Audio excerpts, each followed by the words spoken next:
It is September 1st, 2011.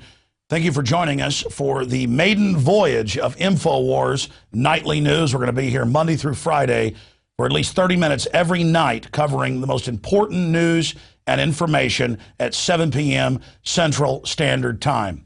Coming up this evening, we're going to examine the evidence. Is America completely dominated, controlled, and conquered by the offshore criminal banksters? Ron Paul will be joining us to comment. Then we'll talk to journalist Webster Tarpley, who recently traveled back from Libya while it was under bombardment. He'll give us his take on the unfolding humanitarian disaster there now and the fact that Gaddafi has pledged that he will not surrender.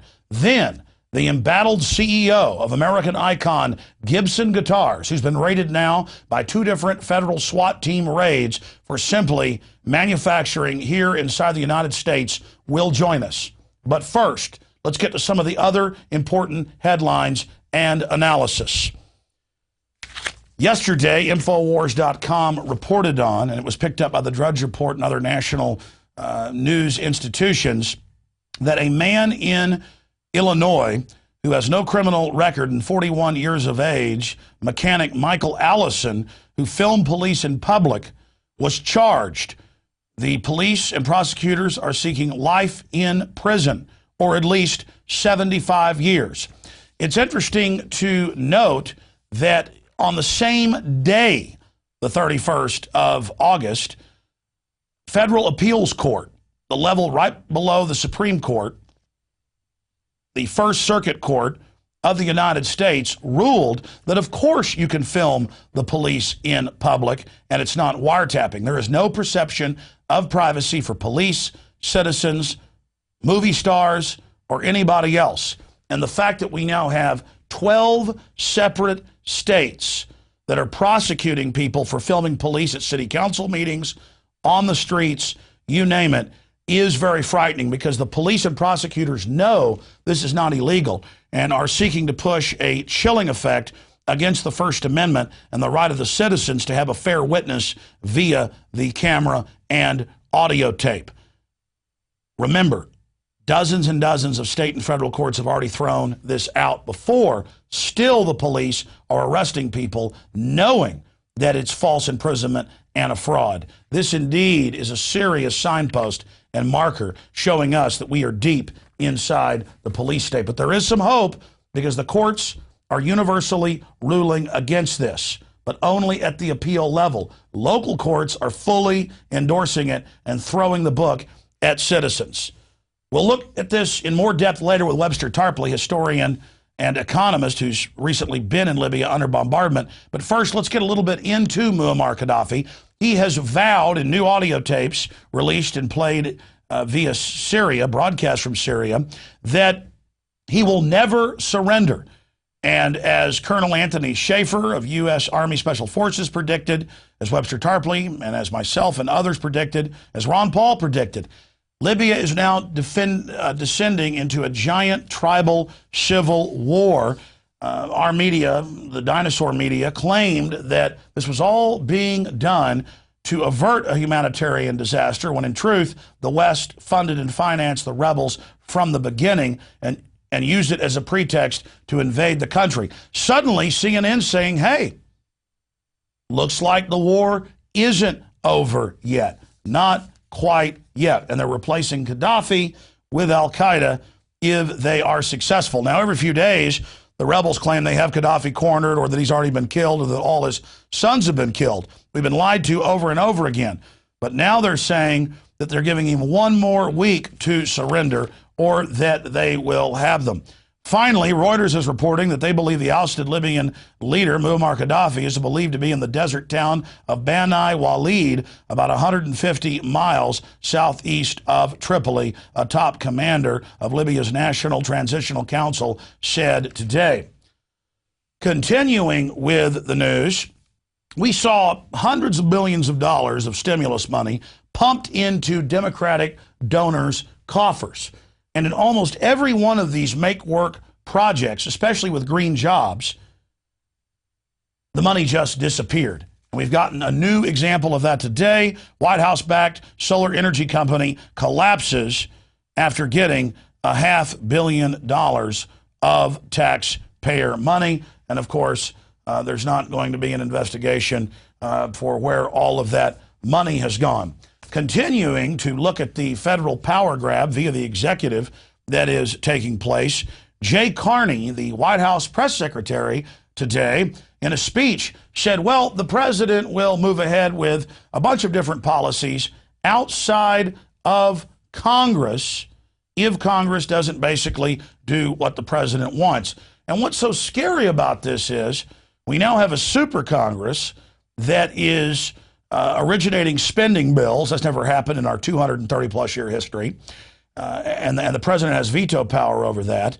We also have Obama launching wars and telling Congress he doesn't need their authority. We have Obama shutting down selective power plants, telling Congress he doesn't need laws. The ATF announcing new gun regulations outside of law. We are clearly seeing the executive more and more turn into a dictatorial position. Now, I'm not saying Obama himself is a dictator. He's a puppet, a teleprompter reader who's fed the scripts by the social engineers and the special interests. That's on record. He won't even speak to a group of school kids without a teleprompter. Most media in this country is off a script or with a teleprompter. When I talk about the presidency being turned into a dictatorial position, I'm talking about the executive branch that is basically in control of the giant unelected bureaucracy. And an example of that is Democrats distancing themselves from Obama. This out of the National Journal. People think this is a victory. They're just going to put a new puppet in, and when the public wakes up to that puppet, they'll put another puppet in. I should add here, swivel that document cam up over there, we do not have a teleprompter. Local news in the smallest town has it. Most talk radio goes off a script. The only televisions that we have in here are so that I can see the guest that I'm talking to and the video clips that we're playing so I can comment on it. This is the only teleprompter-free news that we know of in the United States and most of the world. So you're going to hear me make mistakes. You're going to hear me sometimes stumble on a word. You're going to hear me pause while they're playing a news package because it's real. Why are teleprompters so dangerous? It allows talking points to be written by centralized committees, by special interest and others, and then to be fed out. Have you ever noticed that if you watch ABC, CBS, NBC, it is the same news in the same order, even in many cases the same sponsors? That's because all of those stations run their news out of the CBS Broadcast Center in Manhattan. So I'm here showing you what's behind the curtain, ladies and gentlemen, and bringing you real news, real analysis, and it's up to you to research this information and to make your own decision. Now, continuing with really freaky and creepy news, FEMA's use of term federal family for government expands under Obama. They started this term a few years ago, but now in thousands of government documents, the Palm Beach Post reports, they're telling feds, you're in a family. And it's basically the feds against the rest of us. No kidding. We'll be talking about that with the CEO of Gibson, who was raided later. Continuing with the final piece of news, gasoline closed to a record high before the Labor Day weekend. What's the main cause of that? Gold hasn't gone up in price. Silver hasn't really gone up in price. Oil and food hasn't gone up in price. What's gone up in price is all the commodities because the dollar has been devalued. You devalue currencies, you become like Argentina, Zimbabwe, Weimar Republic, Germany, where it takes a wheelbarrow of money at the end to buy a loaf of bread. Next, I want to get to a compilation of video clips from the last few years where we see Alan Greenspan on Lair NewsHour say Congress has no authority over the private Federal Reserve who controls our currency and our credit. Remember, in the Constitution, the Congress is supposed to control that. Now, the president's taken the power of war-making away. It's all part of the centralization that Hitler, Stalin, Mao, Julius Caesar 2,000 plus years ago engaged in. Next, we get to another Alan Greenspan clip from a few weeks ago where he told the show Meet the Prostitutes, Meet the Press, that the Fed isn't worried about defaulting on T-bills that people have bought because they'll just print money. And they've got Austin Goolsbee, the skull and bones are on there, who works for Obama, kind of freaks out that he would say this publicly, because that's another form of default to hyperinflate the currency, and it destroys people on fixed incomes and destroys savings. Then we're going to go to a clip of Bernanke arguing with Ron Paul in the banking committee, saying gold is not money. And then we expand from there, where Congress is asking Bernanke, where is the money? Where are the hundreds of billions and trillions? And he says, no, I won't tell you. So gold isn't money, and they won't tell you where all the taxpayer backed up fiat debt notes have gone. And then finally, we're going to play a clip of the former Treasury Secretary. They're all working as a team, the last two administrations. Henry Paulson being asked where all these hundreds of millions of dollars went that he gave himself. How do you give yourself, the former head of Goldman Sachs, this money? He can barely talk. He's all breaking up, but somebody's asking him a real question, and he goes on to basically say he gave himself a waiver through the White House. So here is this incredible compilation. And I ask you the question, will America allow itself to be fully bankrupt and dominated and conquered by these criminal banksters? What is the proper relationship, what should be the proper relationship between a chairman of the Fed and a president of the United States?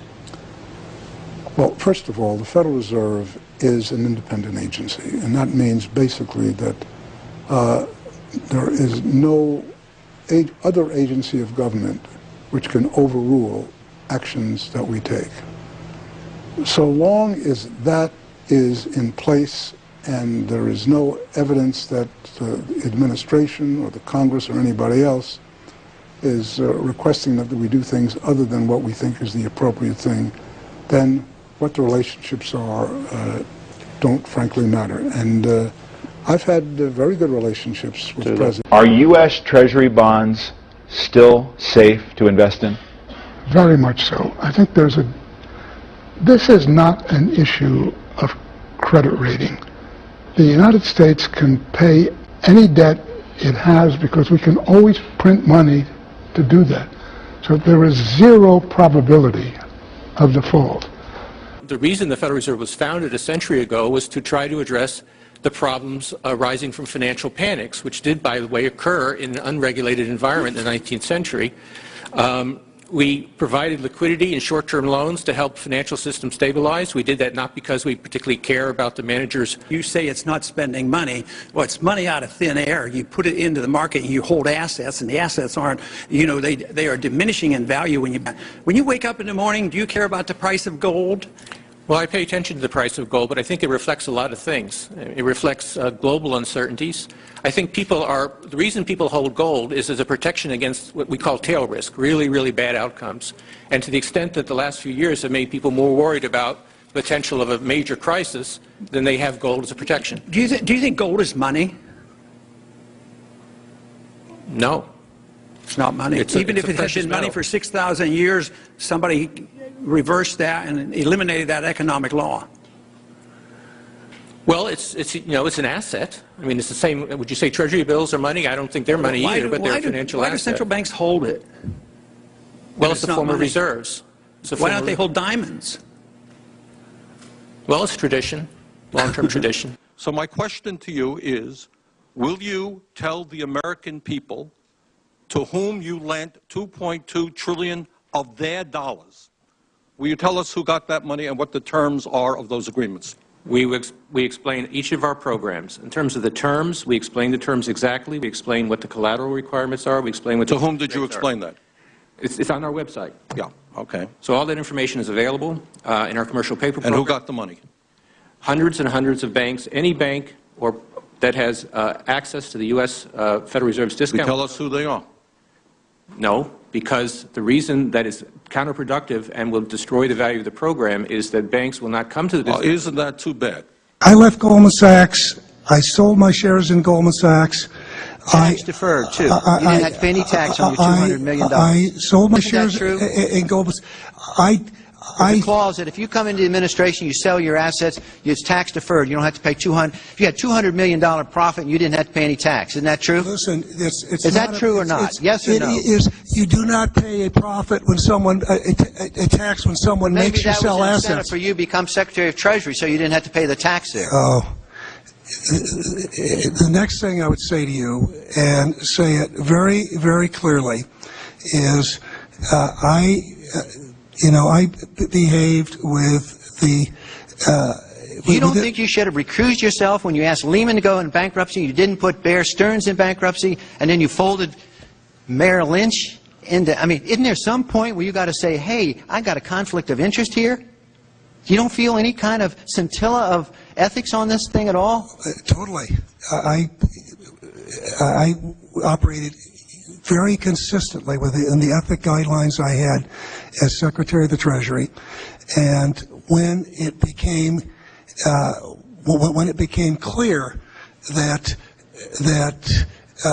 we had some very significant issues with Goldman Sachs and with why didn't you recuse yourself with Morgan Stanley, what I did then, it would have been very wrong for me to recuse myself. What I did was I went and got a waiver from the ethics agreement, because when we had concerns... Who is in charge of the ethics agreement? What? Who's in charge of the ethics agreement that you got a waiver? We have a Office of Ethics at Treasury, and we have a White House ethics office. I mean, there's no end to it. And we're called the conspiracy theorists because we read the Constitution and watch C-SPAN and know what these guys are up to. Now, I'm not going to tell you where the trillions are. Gold isn't money, but our debt derivatives garbage is. The Federal Reserve is above the law, and we'll just print money and bankrupt everybody, but ourselves, ha, ha, ha. It's incredible what these Ponzi scheme operators have done. So these criminals think that they are above the law. Now I want to go to some clips from yesterday on my syndicated radio broadcast when I talked to presidential candidate Congressman Ron Paul. There's 3 different issues we cover. Federal Reserve is liquidating its debt. It has to do it by default, or they have to do it by basically hyperinflating the currency.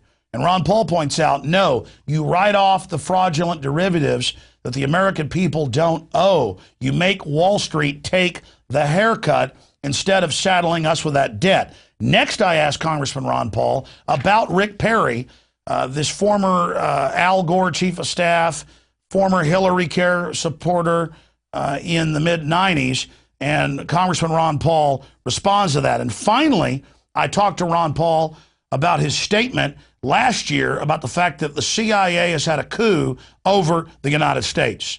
Here's the congressman's comments. Once a country gets this indebted, they never pay their bills. They can't work their way out. Theoretically, we could, if we did all the things necessary, but in reality, countries don't. And especially if you end up over 40% of the money you need to operate, if you have to borrow it, it's at a point almost of no return. So they have to liquidate the debt. First, they won't admit we're in bankruptcy. Because they've been able to pawn it off on the American taxpayers by raising taxes and inflating the currency and borrowing around the world. But we literally are bankrupt. So the debt has to be liquidated, and it is true, we won't default on the debt in the sense that they won't pay off the holders of bonds. They'll always be paid off, just like the holders of the obligations for Social Security will always send a check. But what they don't have control on is the value of that money they send. Matter of fact, it is a deliberate policy of the Fed, and Bernanke has essentially admitted this, that the only way we can get out of this is inflation. He's trying to become you. So what do you say to that? Well, I think that people have to realize and look at his record, and when they look at his record, they know that he's a flip-flopper. I mean, how can what he say be much different than what Romney has done with his medical care system up in Massachusetts? And you're right. Barry has endorsed Hillary's program. So, but the American people, I guess one reason why it seems so obvious to me. Why does anybody even have to lecture people? Why don't they just wake up and look at history and investigate a little bit? There's been a coup. Have you heard? It's the CIA coup. The CIA runs everything. They run the military. We've had a coup in America. I want you to specifically, because I got a lot of questions about that to this day, what you exactly meant by that. The CIA is involved in war. They are involved in military activity. They pick targets from Langley in Alexandria, in Virginia. They can shoot missiles to any spot in the world, generally killing a lot of people they shouldn't be killing and missing the ones they're trying to target. So therefore, it is totally secret. this is even out of out of the realm of what Obama does when he says, "Well, I'm going in and I'm just going to be with NATO and I'm going to start bombing Libya." I think this is very serious, and now we have the DOD person, Petraeus, going over the CIA, and then the CIA head going over to the military. It's such a mixed deal that we don't know exactly what's happening, but I know the CIA has been involved in so many elections around the world. They pick and choose dictators. You don't need me to tell you that humanity is in a deep crisis. Everyone can feel it. We know a tectonic struggle is now taking place between the forces of freedom and those who love darkness, bondage, and enslavement. Yes, my friends, evil is rising. But take heart. For every action, there is an equal and opposite reaction. Recently, New World Order operative Hillary Clinton admitted they're losing the info war. We are in an information war, and we are losing that war. The globalists are scared. They've overreached. The future of the info war is in your hands. Join prisonplanet.tv. Download the thousands of special video reports, ebooks, and more, and get them out to everyone you know. Continue to spread the word about the broadcast on YouTube, Facebook, Twitter, and every other globalist propaganda platform. We are going to use their system against them. The info war now goes into high gear.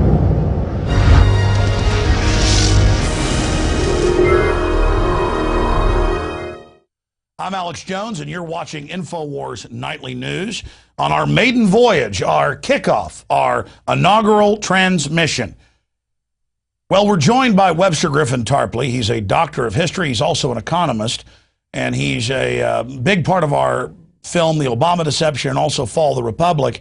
And unfortunately, the predictions he made in the last 4 or 5 years on the economy have come true as if they were prophecy. So in the second half of our interview, we're going to be discussing the world depression we're in, and will the banking crisis contagion in Europe spread to the United States. But first, I want to talk to Dr. Tarpley about his trip to Libya a couple months ago. When this whole bombardment began, he traveled there and was in the middle of it. And he predicted that if they did basically become successful in getting the rebels in and taking Tripoli, that a giant civil war would ensue. And he was the first to document, now the Washington Post admits it's true, that the al-Qaeda forces in the east that are NATO and U.S. backed were indeed targeting blacks and killing black Libyans. On top of that, Gaddafi is still at large and has said that he vows to fight on, and CNN was forced to report. Analysis, battle for Libya, not quite over. Gaddafi endgame, rebels extend surrender deadline by 1 week. He's always going to surrender in a week. So with more on this is Webster Tarpley, who's actually been to Libya under the bombardment. Webster, thank you for joining us. Hello, Alex. Congratulations on your new program. More power to you. Well, we're doing everything we can to try to get the truth out to people. Webster, you've been to Libya. Break down what happened and where we're going now, because I'm seeing the Western leaders calling themselves friends of Libya. They claim they did this to stop a humanitarian disaster, but by all accounts, the humanitarian disaster has been caused by NATO's backing of al-Qaeda. Well, of course, we've got a situation where NATO bombing continues. And if NATO is bombing, it means that there's resistance, because NATO bombs where people are fighting back. And this is particularly the city of Sirte. It's the best part of 100,000 people on the coast of the Mediterranean. It has now been surrounded by al-Qaeda rebel forces. They're not letting anybody out, and NATO is bombing it to hell, basically. And the rebels were boasting that they were going to go into Sirte and mop up this coming weekend, but now they say they need another week.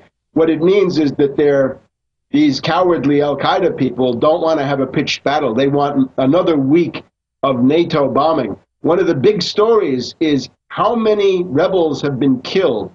They have had very, very heavy losses, and their ability to carry on at the current level is certainly not automatic. But I think what we ought to focus on is genocide in Sirte. It is a huge international humanitarian emergency.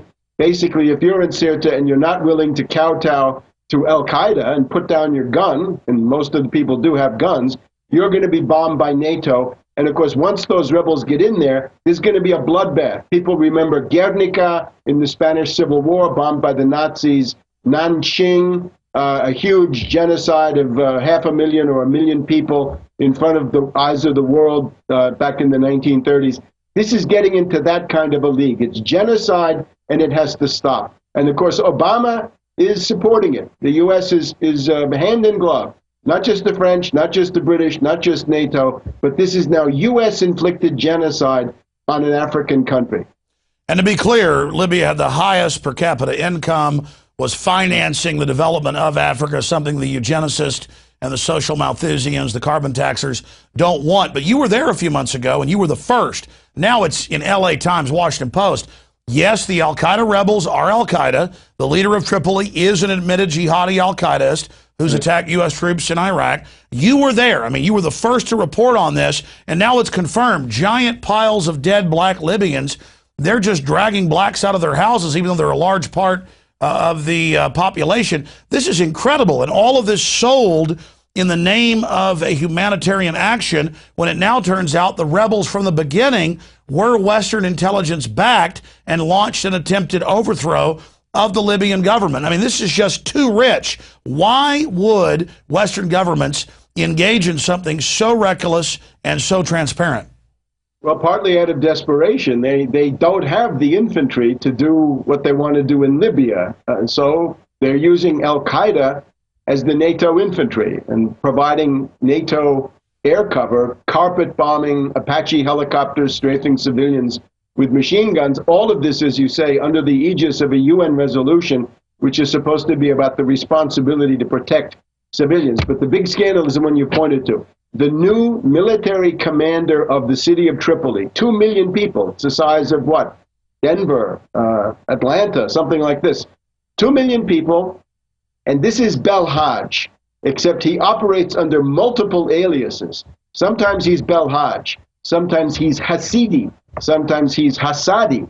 He is an al-Qaeda international terrorist, a notorious butcher. He has left a trail of corpses across half of the world. He is a former United States prisoner of war captured in Pakistan in connection with his activities, which were to kill American soldiers. This is someone who has killed U.S. troops. He has organized other jihadis, other crazies from this Benghazi, Darna, Tobruk area of Libya, the backward part, to go into Iraq and Afghanistan and to kill U.S. forces. And he is now flaunted by these rebels as their military commander of Tripoli. He now has life or death power over 2 million people. And today we have a statement from the French president, Nicolas Sarkozy, at the Élysée Palace, puts out a statement responding to the outrage in the world about this, saying, "Oh, Belhaj, he's a great guy. My military aide spoke to El Haj, and they've certified to Sarkozy that this is a wonderful guy. He's democratic. He's going to bring good administration to the city of Tripoli." It's absolutely unbelievable. And this person, when it was known in the springtime, in March and April, that this guy Belhaj Hasidi Hassadi was commanding the city of Derna, this was already a scandal that got into the Italian press, the Wall Street Journal, the London Daily Telegraph. Well, let me stop you there, Webster, because I'm not just here saying, oh, you're so great, oh, you're so good. I've been interviewing you since before this started 6 months ago, before the UN resolution almost 5 months ago, when they said war is peace and bombing and backing rebels and arming them and special forces from the West on the ground is not war. And you specifically said, if they are able to take major cities, there is going to be a civil war. The jihadis are going to come in. They're going to put in basically the Sharia law. That's now been announced. And we're told we're giving our rights up in America to fight al-Qaeda. And now this civil war is on. The rebels, quote, won't take the Gaddafi strongholds without more air raids. Millions of firearms have been handed out and grenade launchers. You witnessed it. So since you predicted everything that's now transpired with uncanny accuracy, what comes next then? Gaddafi's not giving up. Now he's a martyr. Either way, the fighting is going to continue. Is that mission accomplished for the West to just destabilize it and wreck Libya so that it can't engage in development for the rest of Africa? That may be mission accomplished, maybe for the British and maybe for the U.S., but for the French, maybe for the Italians and some others, they're interested in looting. Actually, today, the British Foreign Secretary Haig said Britain is not going to be left behind when it comes to looting Libya. They're going to try to muscle themselves in there and grab some of those. That was on the news. It was like pigs in a trough fighting over the oil, the water, the airstrips, the goodies. Right. It's a gang of thieves. This is a war of looting. It's medieval. It's like the sacking of a city. But it won't work. There's going to be a very long civil war. This is an absolute tragedy. This was the most advanced country in Africa in terms of longevity, healthcare, education. The United Nations Human Development Index put them as at the top. And you predicted the civil war. So what comes next? Well, then civil war. And civil war means you can see Gaddafi forces retreating to the southern parts of the country. There is this huge desert, but in the desert there are also mountains. I would point you to the province of Fezzan, southwest Libya. This is where the black Libyans are. These are Libyans and Muslims, but they're black. And there's massive mid-Saharan and Southern African sympathy for Gaddafi. He's going to get rebel support. I mean, this is a disaster. Even Algeria. Algeria is an interesting story because Algeria has had their fill of these al-Qaeda crazies. There was a group called the GIA, the Groupe Islamique Armée, the armed Islamic group. They went on a murder spree in Algeria. They killed hundreds of thousands of people in the mid-90s under U.S. and British sponsorship. So Algeria is not interested in these color revolutions. They don't want to hear about democracy.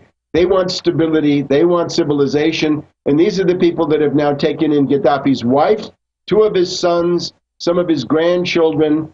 So there's obviously a kind of sympathy there. Algeria has refused to go along with the French-orchestrated anti-Libyan campaign. So get set for a long war and get set for more and more horrendous news coming out of here. But there are these defiant rallying figures, Gaddafi himself, his son Saif, Musa Ibrahim, the information minister, and others. They're reported to have retreated through Bin Walid, which is maybe 50 miles or 100 miles south of Tripoli, but there's another 1,000 miles of desert down there easily. It is, after all, the second largest country in Africa after Sudan in terms of the geography. So a long war. NATO would like to shift their assets into the eastern Mediterranean and gear up the attack on Syria, but it's not clear they'll be able to do that. Gaddafi has been in a blocking position this whole time. He's prevented the destabilization campaign from going on to new countries. He's essentially protected a lot of places. So he's holding up the CIA-funded Arab Spring. Right, exactly. And now, of course, it's almost autumn. So we're going to have the Arab winter pretty soon, and it's going to be ugly. What we're seeing is the al-Qaeda spring, and you're now anti-American, Webster. You don't support al-Qaeda. I'm sorry, I can't endorse Belhaj. And remember, those guys are the ones who now control the Libyan embassy here in Washington, D.C., on Virginia Avenue. Over there by the Kennedy Center. Don't go to any concert at the Kennedy Center. Don't go across the Key Bridge here. Don't go to the Watergate building, because you're going to find a lot of terrorists in that neighborhood of D.C. Well, more anti-American activity, not supporting al-Qaeda, Webster. That's just you're not supporting al-Qaeda, and I think that stands on its own. You're very anti-globalist. In closing, Webster, and we're running out of time, the economy. I mean, we know that the recession never ended. We're really in a depressionary situation. What's happening in Europe? What's happening with the dollar? All these announcements about we won't default, we'll just print more money. Where is it all headed in a nutshell? Well, obviously, the bailouts don't work, and the attempt to bail out Greece is now falling apart again. The second Greek bailout is now falling apart. Greece obviously needs a debt moratorium. They should simply say they can't pay and they won't pay. Behind that, of course, is the imminent European banking crisis. You could see this coming during the summer as the contagion was deliberately spread to Italy through repeated attacks using credit default swaps. The speculators decided to smash Italy. They've gone pretty far down that road. Spain, Italy, and then after them comes France, Belgium, and even certain German federal states are thought to be. So the globalists loot other countries with the military, third world and old world. They loot us with banker occupation. Right. Now, there is a couple of positive things. Europe, I think, will make an effort to tax derivatives. The French government, the German government have agreed that they're going to make a big push in September for a Euro-Tobin, which simply means a tax on derivatives. It's very small, much smaller than what I wanted, but they are doing it. So they are fighting to some degree. Now, the debate we're having here about a recovery program, obviously, Obama is going to come with some collection of these small bore, silly little things that don't make up any difference. But I have a proposal.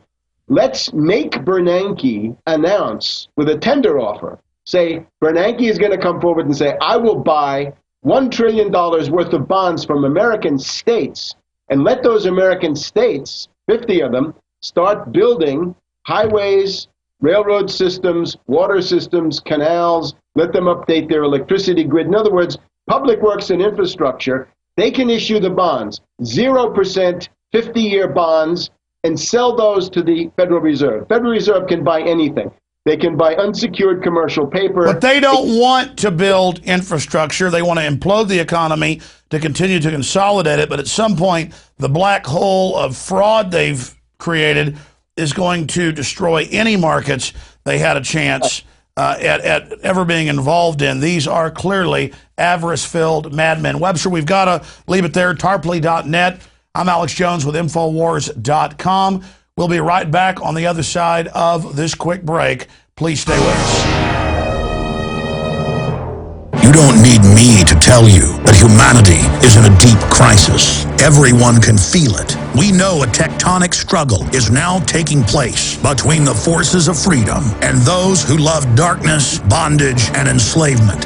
Yes, my friends, evil is rising. But take heart. For every action, there is an equal and opposite reaction. Recently, New World Order operative Hillary Clinton admitted they're losing the info war. We are in an information war, and we are losing that war. The globalists are scared. They've overreached. The future of the info war is in your hands. Join PrisonPlanet.tv. Download the thousands of special video reports, ebooks, and more, and get them out to everyone you know. Continue to spread the word about the broadcast on YouTube, Facebook, Twitter, and every other globalist propaganda platform. We are going to use their system against them. The info war now goes into high gear.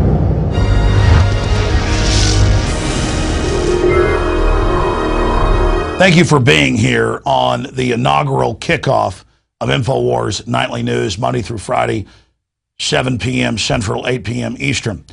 Now, we're going to go to our reporter, Darren McBreen, who's been in downtown Austin talking to locals and getting their view on the federal raid on Gibson guitars. Then after the report, we're going to go to the CEO of Gibson Guitar with some incredible information. We go now to Darren McBreen on the street here in Austin, Texas. Darren, thank you so much for joining us tonight. Thank you, Alex. I'm Darren McBreen for Infowars Nightly News. The Green Police have struck again. First, it was the Amish selling eggs, and then it was children's lemonade stands, followed by SWAT teaming people for selling tomatoes. And now it's Gibson Guitar, one of the few iconic American companies we've got left exporting goods to the world.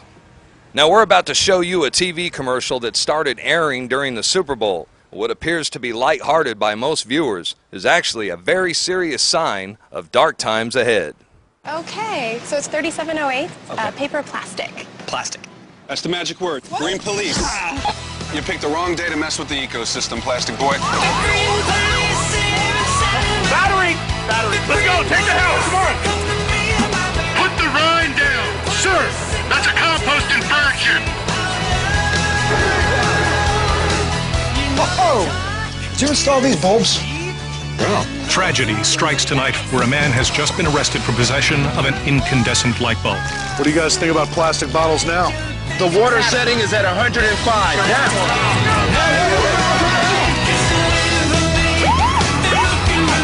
You got a TDI here? Clean diesel. You're good to go, sir.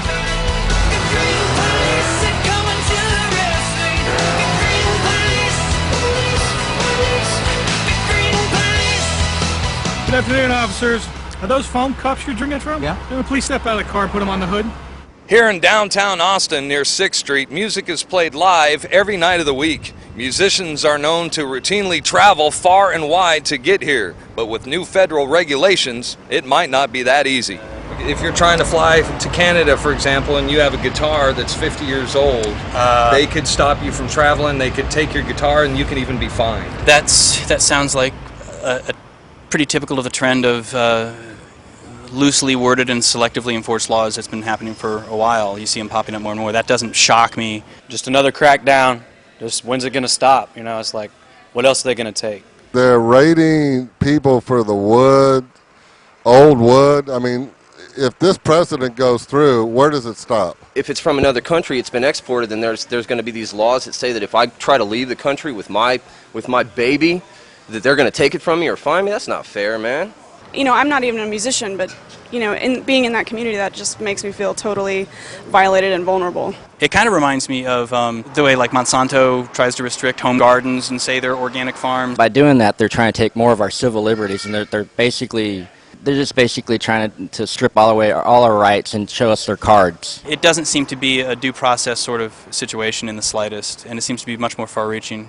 If you get on a plane and you want to travel out the country, there's a chance that if you have a guitar with you, let's say it's an older guitar, that you could be restricted, you could be fined, or they could even take your guitar from you. What do you think about that? I say Big Brother's wreaking havoc on the free world every step of the way. Well, it looks like due process under the law and being innocent before being proven guilty are two concepts that are apparently no longer applicable in the United States, at least as far as the federal government is concerned. I'm Darren McBreen for Infowars Nightly News. Back to you, Alex. Thank you, Darren, for that report from the Gibson showroom in Austin, Texas. Well, I'm joined by the CEO since 1986 of Gibson Guitars. We're going to be talking to him in a moment. But first, look at this American-made beauty here, right here in front of me. And the feds are now saying it doesn't matter if your guitar is 50 years old or if it's another company, not just Gibson, that they may actually raid musicians. They may confiscate them when you try to leave the country. It's just incredible. And they're saying next could be old furniture or the wood on firearms. Again, Henry Juszkiewicz has been the CEO since 1986, and he's been shocked by what happened to him, but also heartened when I was talking to him earlier before we got him on air about the outpouring of support for this American-made icon. Henry, thank you so much for joining us today. Thank you for having me here. First off, just give viewers out there the basics of what's happened with this SWAT team raid. Well, last Wednesday we had, well over a couple of dozen armed agents with weapons and in some cases bulletproof vests and SWAT attire come into our facilities, evacuate the facilities, shut down the factories, hustle our people out on the streets and in the parking lots, pour through the factories and grab pallet loads of raw material, wood, grab paperwork, grab computer hard drives, image computer hard drives, and generally shut the business down and indicate that we could not build any guitars or touch any guitars that had Indian rosewood or ebony, and every guitar we touched would be considered a federal crime. Wow. Now, you are a non-union shop, correct? Yes. And you, from what I've read, your operation's mainly a Republican group of donors, and your big competitors, I was reading in the news, they are big Obama supporters, and you are the only company that's been raided so far. This is the second time in the last couple years. Do you think there's something political going on here? Well, the fact that we're doing the same thing other people are doing, and only we are being targeted, leads me to believe that there are some ulterior, possibly political motives. The second thing is it's an extraordinarily violent response. Coming in with weapons, shutting our business down, interrogating our employees. It's sort of over the top, and again, indicates to me that there's some kind of ulterior political motive there. Give us the details of the raid. You said it was a SWAT-like. When I interviewed you on the radio, you talked about them taking employees into private areas and surrounding them, even the people that are sweeping the floors.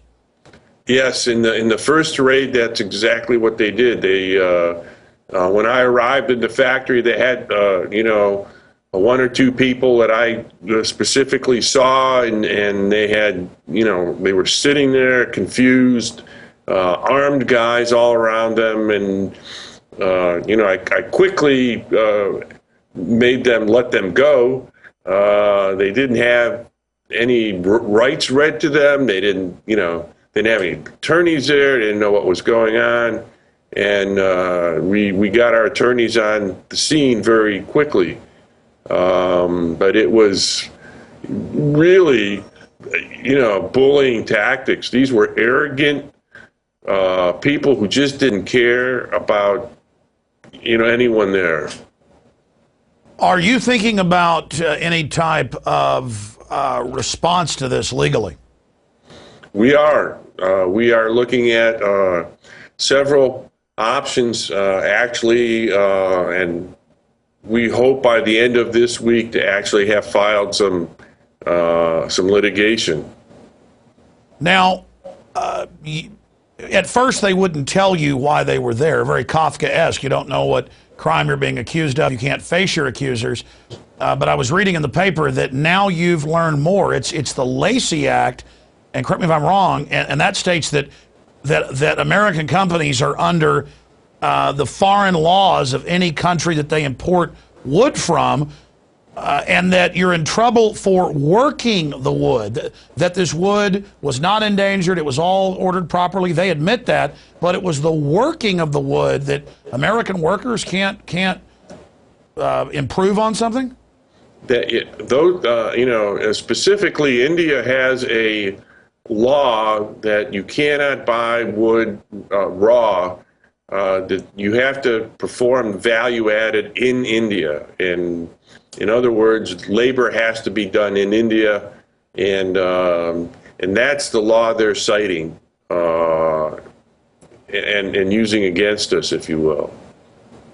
And so the Lacey Act brings us basically under foreign laws, but then you were saying you have all this paperwork from the Indians saying everything you're doing is completely legal, and they're happy with it.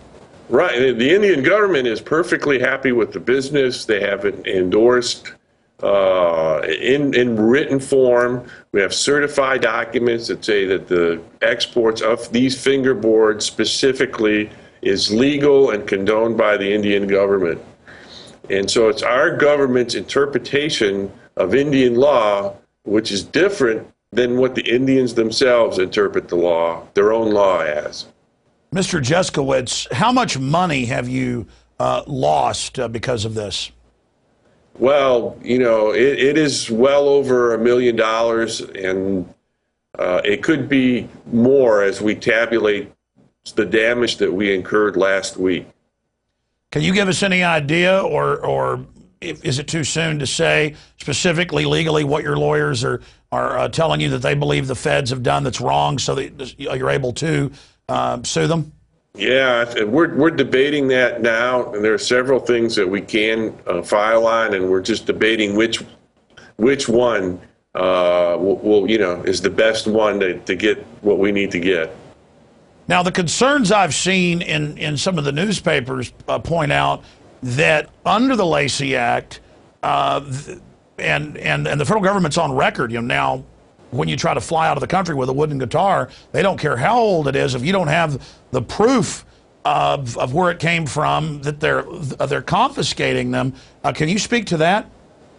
It's quite ridiculous. The fact is, the law is that you have to know what every material component in the product is and where it came from.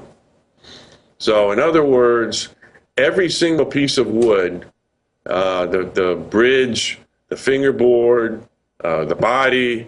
These are all different woods that have come from different sources. You, as a guitar owner, if you want to transport that guitar across borders, have to know exactly where each piece of wood came from and what species it is, which is frankly impossible for an average person to know. And on an old guitar, we don't even know that. I mean, we don't keep records going back, decades on the specifics. Well, I was reading, because it's not just Gibson, it's all the wooden instruments, violins, cellos, you name it, that people like Willie Nelson, who I know personally, he won't take his prized wooden guitars out of the country. He won't take Trigger that he got over 60 years ago out of the country because reportedly they're grabbing most of the guitars people try to take into Canada or fly to Europe for a show. And now the feds are saying pianos, furniture, firearms stocks. I mean, this sounds like it's a giant power grab, and it looks like the U.S. is the only country in the world acting like this with a renewable resource like wood. It is really unprecedented, and it's unfair. I just can't believe it's happening in this country. In closing, how can we support a American icon company like Gibson? I mean, how do we keep you here in the U.S.? Because doing my own investigation, if you're based overseas, you seem to get left alone, and our government just bends over backwards. Even Congressman Kucinich said 2 days ago on CNN that the head of the President's Economic Council, the former head of GE, is great at creating jobs overseas, that a lot of the stimulus money and bailout money is going to move General Electric's X-ray division to China, to move General Motors factories to China. What's going on here? Well, in the government itself, in a brief, specifically said in our court case that we should move to Madagascar and make guitars. Excuse me? Hold the presses, sir. CEO of Gibson since 1986. You're telling me, and I know you've got these press release on Gibson, but I would love to see a copy of this. I believe you, that they specifically said, leave America. That we would be better off manufacturing guitars in Madagascar. Wow. And they told you that via a court brief? Yes. I haven't seen this in the press yet. This is bombshell. You've got to get a press release out, or perhaps you already have. We're working on it, and yeah, we'll have the actual document. Wow. Gibson Guitar told basically leave America. Well, incredible. Gibson.com is the website. I know personally my wife plays guitar and piano. And we've only got a few guitars, but I'm going to get a Gibson guitar. I'm going to get one of the wood ones because no doubt when they try to suppress something, it's going to go up in value. And we need to really get behind your company and other American-made companies. I've always tried to promote that. In closing, the guys just brought this in because we did a report earlier. They were down at the Gibson showroom here in Austin, Texas earlier, and the manager said, well, I'm not going to send you with one of our guitars, but I'll send you my personal one. And I got a bunch of musicians in the crew. I'm ignorant, and I don't know via the video connection if you can see this, sir, but this is just a gorgeous made-in-America guitar, Les Paul model. I mean, what goes into this craftsmanship? And is it the fingerboard up here that supposedly is the foreign wood that they're so upset about? That is right, yes. The darker wood under the strings. And they want this Les Paul to be made in Madagascar. I mean, can't the U.S. have any industry? These people are traitors. A foreign army couldn't do this to us, sir. Well, no comment, but... wow. We have yeah. Now, I know that these American-made, handcrafted babies. Sometimes I've read you guys are even sold out of these. But do you have any Les Pauls on hand in case I want to get my wife one? Well, we do, but I believe they will be in short supply. We have tremendous disruption in production and we have been canceling orders because, frankly, they grabbed our raw materials, and we're trying to make up for it, but there will be a shortage, at least for a month or so. Because they confiscated your wood? Yes. And so that's what's caused the disruption. Even in less than a week, it's cost you $1 million. Where will you be in 2 or 3 weeks? Hard to say. You know, I don't know at this point. Well, Henry, we appreciate you joining us, the CEO of Gibson. I just hope that they don't go after all the wood in this country. Sir, the American people are with you. Thank you so much for spending time with us. Thank you very much again for having me, and everyone have a great day. Thank you so much, sir. All right, there goes the CEO of Gibson, one of the few companies still producing handcrafted quality here in the United States. And if the Justice Department and others have their way, that won't be happening in the very near future unless we stop them. You don't need me to tell you that humanity is in a deep crisis. Everyone can feel it. We know a tectonic struggle is now taking place between the forces of freedom and those who love darkness, bondage, and enslavement. Yes, my friends, evil is rising. But take heart. For every action, there is an equal and opposite reaction. Recently, New World Order operative Hillary Clinton admitted they're losing the info war. We are in an information war, and we are losing that war. The globalists are scared. They've overreached. The future of the info war is in your hands. Join prisonplanet.tv. Download the thousands of special video reports, ebooks, and more, and get them out to everyone you know. Continue to spread the word about the broadcast on YouTube, Facebook, Twitter, and every other globalist propaganda platform. We are going to use their system against them. The info war now goes into high gear.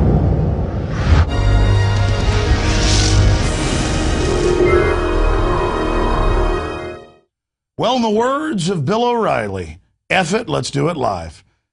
Well, this is real television. This is real information, real analysis. I couldn't do it without my team. I couldn't do it without you, the prisonplanet.tv subscribers, the folks that are out there spreading the word about InfoWarsNews.com. We're going to be here 5 days a week on top of 3 hours of radio, on top of the Sunday show, on top of the films, on top of everything we're doing to defend liberty because we're passionate about it. And I know you're passionate. We couldn't have done this without you. So to all of the prisonplanet.tv subscribers and all the info warriors out there that have supported us in the last 16 years, from the bottom of my heart, thank you. This is just another example of what free humanity can do when we stand together for liberty against tyranny. I'll see you back tomorrow night, Friday night, 7 o'clock Central, for the second edition of InfoWars Nightly News.